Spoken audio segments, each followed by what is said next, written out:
Hi everyone, Adam here, First Step Men's Therapy. Thank you for watching my video. Please like and subscribe if you find this information helpful. I thought today I'd talk a little bit about the two real differences of sex addict that occur. Probably the two most common ones that I see in my practice, and sort of how therapy and working on these issues can be different depending on which classification these two groups would identify with. So the first group that I wanted to mention is a group that generally has extensive history of attachment failure. So, that might be a traumatic family dynamic growing up, maybe, divorce or emotional abuse, physical abuse, sexual abuse, perhaps, a disconnected or disengaged family where there wasn't a lot of, comfort and safety and security. And so they're generally this type of group of sex addict, has that history of abuse, insecure attachment. They may have multiple addictions, maybe to drugs and alcohol, that sort of mix into the addictive behavior. They may not always be a component to the addictive behavior, but often they're fused together. They may also have comorbidity in some of the mood disorders. So you might see that these individuals, have, depression or anxiety or a personality disorder. And those types of disorders and personality disorders might actually intensify or make the addiction more problematic. And these individuals generally have a hard time with emotional regulation. So they may have poor coping skills, inability to connect. At the heart of it, it's an intimacy disorder. And so individuals generally have a hard time being intimate with others, particularly significant others in their lives. And so these individuals might have a sustained period of acting out or addictive behavior. It might have started with, let's say, pornography, watching videos and magazines, and over time it escalates. So it may escalate from, pornography to maybe sexting, maybe going to strip clubs, then maybe massage parlors, and then maybe sex workers, and on and on. And so there's this sort of level of escalation and intensity with these individuals in this sort of classification. And so this is kind of like the traditional sex addict that we see. But there's another growing group. I would say it's a really fast-moving group of individuals who might not have those traumatic experiences. Maybe they still live with mom and dad, or they have a really close relationship to mom and dad.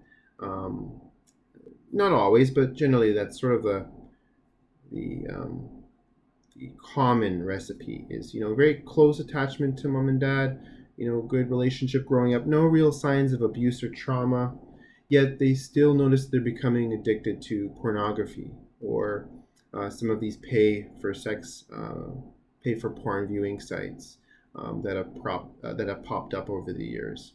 And so their understanding of the addiction and their addictive behavior is really fused in a lifestyle of maybe video games and all these social media sites, which escalate into more pornography and sort of the pay-per-view subscription model pornography that you might see, sexting, dating apps, all of this stuff. So they have a different sort of sense of the problem. It's a different sort of look and feel to the one that I described earlier. And this is this sort of classified group of people. They generally have more of an exposure disorder. It's almost like they're inundated and they're exposed to it, and it almost fuses together with, sort of their ability to regulate and to see the world around them. And so the treatment is very different in therapy. In the first group with therapy, it's really about processing some of that trauma growing up, processing some of the, adverse childhood experiences, shall we say, the intimacy challenges and disorders, the ability to relate to others, family of origin dynamics, and just really kind of seeing all those patterns, sort of like a roadmap. Whereas with the other group, it's really more about understanding how this exposure and this, escalated behavior has sort of become more normalized over time for them, to the point that it actually becomes out of control and addictive. And with that group, generally, the treatment and therapy is really about understanding how it got to that point, to the exposure level, and then to sort of the coping mechanisms that they used to sort of feel better using pornography and these types of sites. The one thing I wanted to mention, though, is generally the individuals in the second group can, recover a bit faster than the group that I initially started with. There's one caveat. If that group that I mentioned that, is more exposed to pornography and the digital media, that sort of thing, doesn't get help, commonly what we see is it escalates to some of those more initial behaviors that I mentioned, with maybe moving from porn to, cam girls, and then maybe massage parlors, strip clubs, escorts, sex workers, that sort of thing. So there's two different groups, and I think one of the challenges is some people might say, well, I'm in that second group, I don't really think I have a problem.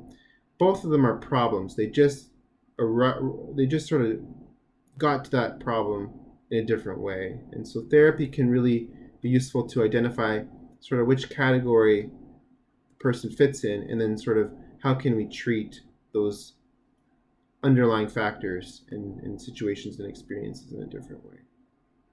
So I hope that was helpful. I hope that was sort of an educational piece for you to sort of understand your own situation better, and you can reflect on that. Which sort of group do you see yourself in?